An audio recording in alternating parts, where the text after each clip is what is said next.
ఏంటి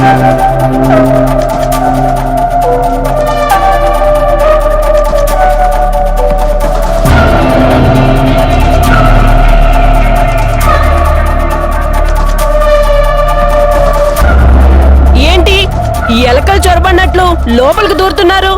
ఫోన్ చేసి రావాలని కూడా తెలీదా? సడన్ గా వస్తే భయం వేయదా? ఇదేమైనా చుట్టాలిల్లా ఫోన్ చేసుకుని రావడానికి?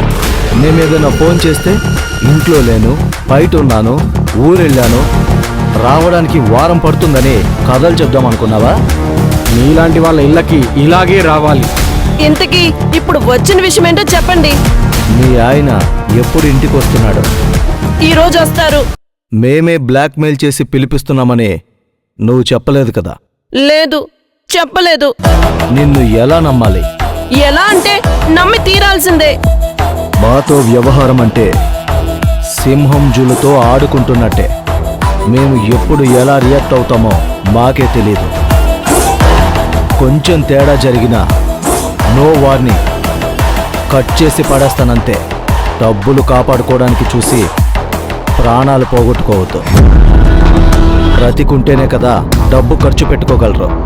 మీ ఆయన ఇంటికి వచ్చినప్పుడు మా ఇద్దరి గురించి చెప్పకూడదు. మాకేం పని ఉందో అది ముగించుకొని మేము వెళ్ళిపోతాం అంతే. తేడా వస్తే నువ్వు శ్మశానానికి, మేము జైలుకి వెళ్తాం. కొన్నాళ్ళ తర్వాత మేము బయటకు రాగలం. నువ్వు జీవితంలో వెనక్కి రాలేవు. సరే సరే, అలాగే. నేనేమి చెప్పను. జాగ్రత్తగా విను.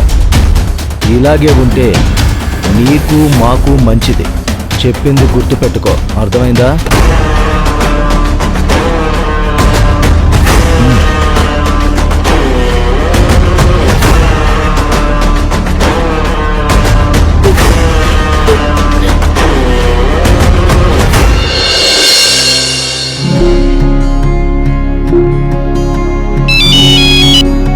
హలో అర్జున్. ఆ మిస్టర్ బి ఇంటికే వస్తున్నాడు. గుణ అండ్ కో ఏమో వాళ్ళ ఇంట్లోనే కాపు కాశారు. ఇంక ఈరోజు మనకి ఆ మిస్టర్ బి దొరికినట్టే. అవునా? ఎంత గుడ్ న్యూస్ చెప్పావు అర్జున్. ఈ పని అయ్యాక గుణ వాళ్ళకి ఎలా కృతజ్ఞతలు చెప్పాలో ఆలోచించుకోవాలి. మంచిగా సన్మానం చేయాలి. మామూలుగా కష్టపడటం లేదు, ఇంటెలిజెన్స్ వాళ్ళకన్నా ఎక్కువగా డిటెక్టివ్ వాళ్ళలా కష్టపడుతున్నారు. మిషన్ ఇంపాసిబుల్ ని పాసిబుల్ చేస్తున్నారు. పాపం గుణ తను మంచివాడని నిరూపించుకోవడానికి చాలా చాలా కష్టపడుతున్నాడు కదా, చాలా స్ట్రగుల్ అవుతున్నాడు కదా. గుణ పూర్తిగా మారిపోయాడు. ఆదితో క్లాష్ కూడా అవుతుంది. ఆ మిస్టర్ బి దొరికాక మనం ఎక్కడికి రప్పిద్దాం? దానికి తగిన ఏర్పాటు కూడా చేశాం. Don't worry. అలా అయితే మంచిదే. వాడిక తప్పించుకోకూడదు. ఈ దెబ్బతో అందరి సమస్యలు తీరిపోవాలి. అవును శివ గారు, మంచి రోజులు రాబోతున్నాయి అనిపిస్తుంది. సరే, నేను మళ్ళీ కాల్ చేస్తాను. ఉంటాను.